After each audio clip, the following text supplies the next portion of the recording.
Hello. In this video, we're going to look further into this business of the limiting behavior of a Markov chain. In particular, and as described in these learning outcomes, we are going to introduce the notion of the limiting stationary distribution, explain when a Markov chain has a limiting stationary distribution, and the significance of this vectorial object. Before getting on to this, let's quickly review what we've learnt thus far about Markov chains, however. So the first thing that we learned was that a time series of random variables is said to be Markovian if the random variables have the following properties. In other words, a process is Markovian if the future behavior of the system depends only on the present state of the system. If what happens in the future is independent of everything that happened in the past, then the Markov chain is said, then the time series of random variables is said to be Markovian.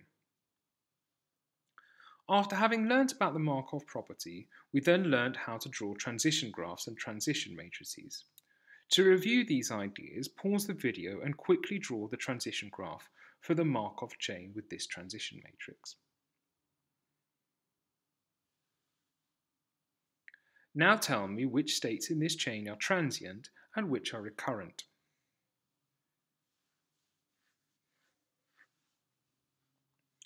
Hopefully you were able to determine that all the states in this chain are recurrent, because whenever you leave any of them, you are guaranteed to return if you wait a sufficiently long length of time. In another of the videos on Markov chains, we stated that powers of the transition matrix are important. Do you remember why?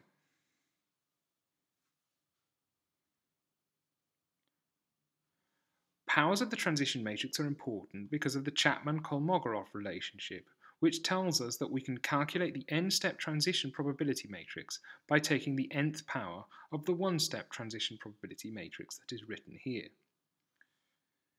As we do this for this matrix, you will notice that the rows of the matrix become more and more significant, to the extent that when we get to the 5-step transition probability, the rows of this matrix, transition matrix, are almost all equal. Why is this significant?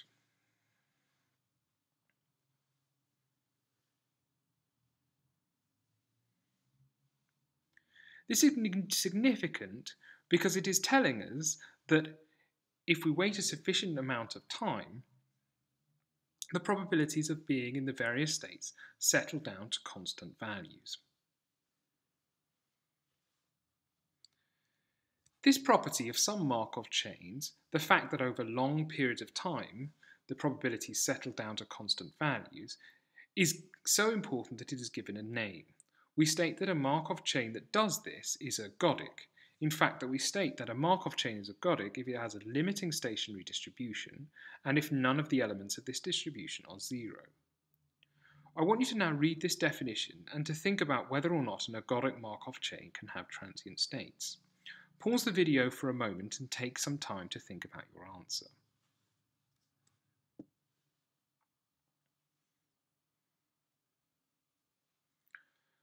Hopefully you managed to work out that an ergodic Markov chain cannot have transient states. In other words, a Markov chain with transient states does not have a limiting stationary distribution. The reason for this is connected to the definition of a transient state. If you remember, we assert that a state is transient if there is no guarantee that you will return to that state once you leave it. In other words, and as is written here symbolically, a state is transient if there is a finite probability that the return time to this state is equal to infinity. That is to say, if there is a finite probability that you leave the state and never return. Now obviously there are states that you will never return to. Then the long time transition probabilities to these states is equal to 0. Saying that again, if there are states that you never return to, then obviously the long time transition probabilities to these states are 0, as you do not return to them. A Markov chains with transient states will thus not have a stationary distribution.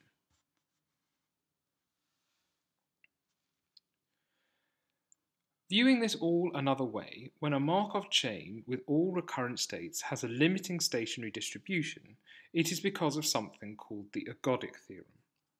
This theorem is stated here and tells us that in the limit of an infinite number of steps, the number of visits to state I, mi, divided by the number of steps, n, is equal to 1 over the expected return time to that state, ti, where we use ti to denote the return time to state I.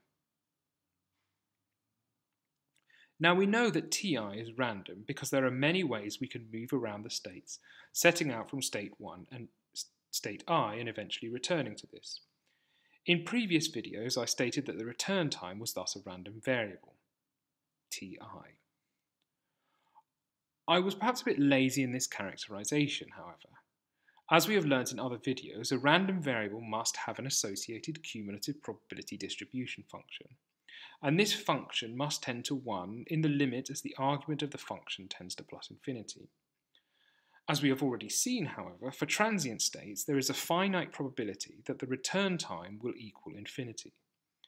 If the state is transient, it is thus not guaranteed that our random, in inverted commas, return time will be less than or equal to plus infinity, as is required for us to have a valid cumulative probability distribution function. The return time to a transient state is thus not truly a proper random variable in this sense. Now, because the return time to a transient state is not a random variable, we cannot calculate an expectation for it, and thus the ergodic theorem shown here is invalid for state I if it is transient. We can thus only have a limiting stationary distribution if our Markov chain has only recurrent states. Let's now suppose that we have a Markov chain with 3 recurrent states and no transient states, as shown here. This chain has a limiting stationary distribution because of the ergodic theorem. Given this, let's take a moment to prove this assertion and the ergodic theorem. To make what we are doing clear, we will suppose that we generate the following series of random variables by moving about the states in our Markov chain.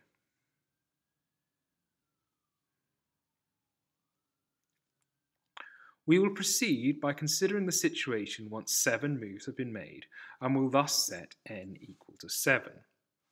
Now, during the first 7 steps of the chain, we have visited state 1 4 times. We started from state 1, we visited state 1 at the end of step 3, we again and again at the ends of steps 4 and 6. Notice though that we have only revisited state 1s 3 times, on steps 3, 4 and 6.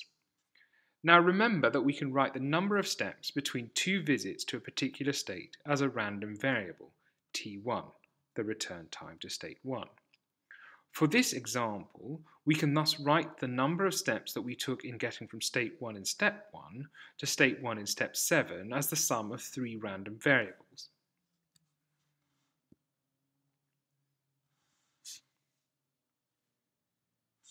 All these random variables have the same underlying cumulative probability distribution function, as they are all incidences of the return time to state 1. In general, we know that if there have been mi visits to state I, we know that we will have returned to state I mi minus 1 times. We know that between each of these states that there will be a random number of steps, and we can thus write the length of time between the first visit to state I and the mith visit to state I as a sum of mi minus 1 independent and identically distributed random variables. Now returning to our diagram, we know that after n steps we will be either in state 1 or not. In this diagram we are not in state 1, we are in state 3. The sum from k equals 1 to the number of visits to state I minus 1, so the sum over our 3 generations of the random variable t1, is thus less than n. In this case, to get back to state 1, we will have to run the chain on a bit longer, and wait until there have been mi plus 1 visits to state 1, at which time we will have generated mi instances of the random variable that gives us the return time to state 1. Hopefully, the diagram makes what I'm saying here reasonably clear. My point is simply that when we have a chain in which n random variables have been generated from our Markov chain, and in which state I has been visited mi times, we can write the following inequality for n. In this expression, t1 is a random variable that measures the return time to state 1. We need multiple instances of this random variable because a random value for this quantity is generated whenever we have any segment of the chain that starts and finishes in state 1. T1 is the number of steps between the start and end of these segments. If you understand where this inequality comes from, the rest of this proof is relatively straightforward. We start by dividing through by a factor of mi, the number of visits to state I.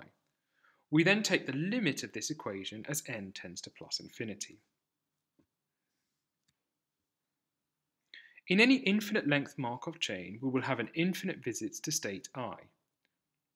The sums on the left-hand side and the right-hand side of the inequality are thus sums over an infinite number of independent and identically distributed random variables. We know that such sums can be calculated by exploiting the law of large numbers, and that this theorem ensures that the sum of an infinite number of random variables has a finite value, the expectation. We thus find that in the limit as n tends to infinity, the number of steps of the chain divided by the number of visits to state I is both greater than or equal to the expected return time to the chain, the expected return time to state I, and less than or equal to the expected return time to state I. The only number that is simultaneously greater than or equal to the expected return time to state I and less than or equal to the expected return time to state I is the expected return time to state I, and thus the ergodic theorem is proved.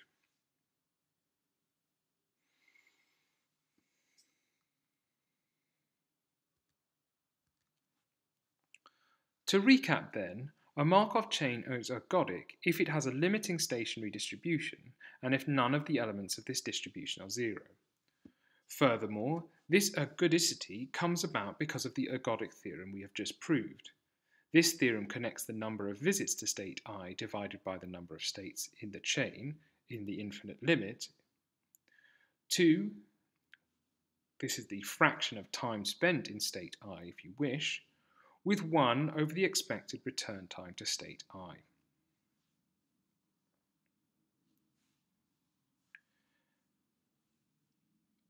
Before we finish with this, there is one final thing I would like to take a moment to consider. Take a look at this transition graph for a Markov chain. Pause the video for a moment to work out whether the states in this chain are transient or recurrent, and to thus make a guess as to whether or not this chain has a limiting stationary distribution.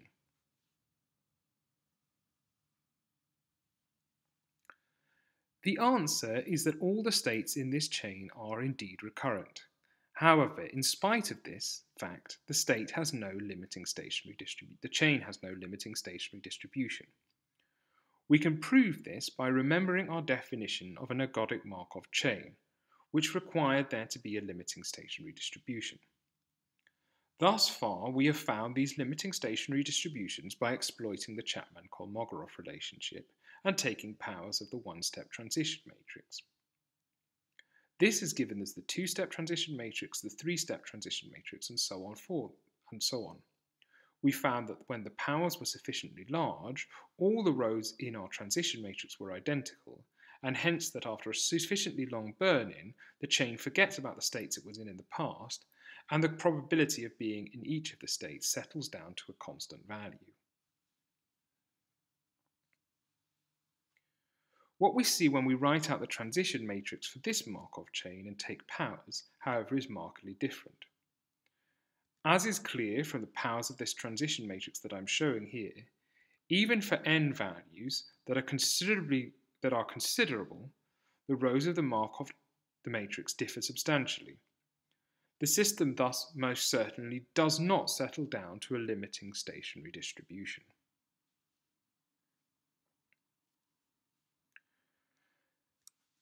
The reason for this is connected to the greatest common divisor of the possible return times to the states in the chain.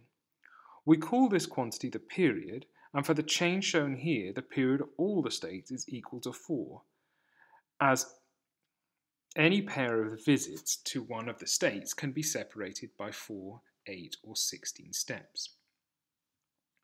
Periodic states are problematic because the proof that we've just gone through for the ergodic theorem breaks down in these cases. The problem is that we can no longer use the squeezing inequalities that we used at the end of this proof, as we are only able to conclude the following inequalities. If you are interested, you can find proofs that demonstrate this is problematic online, in the detailed notes and in my worksheets. All you need to know for the exam, however, is that when Markov chains have periodic states, there is often no limiting stationary distribution.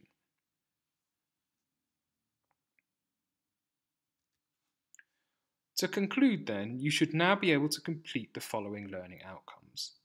Probably the best way to determine if you could do these things is to do some practice questions.